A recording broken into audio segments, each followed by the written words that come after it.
এই ছাত্রলীগ 1997 সালে জাহাঙ্গীরনগর বিশ্ববিদ্যালয়ের দর্শনের সেঞ্চুরি উপাধি পেয়েছিল এই ছাত্রলীগ। আজকে স্পষ্ট বলতে চাই, ছাত্রলীগ শিক্ষা প্রতিষ্ঠানে সংগঠন করার কোন অধিকার নেই।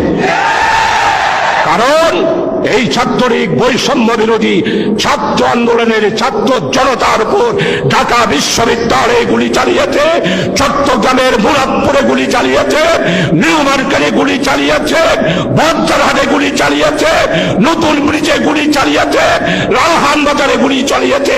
তাই বলতে চাই, চট্টগ্রামে ছাত্রলীগের স্থান হবে না। ছাত্রলীগ এইখানে সংগঠন করতে পারে।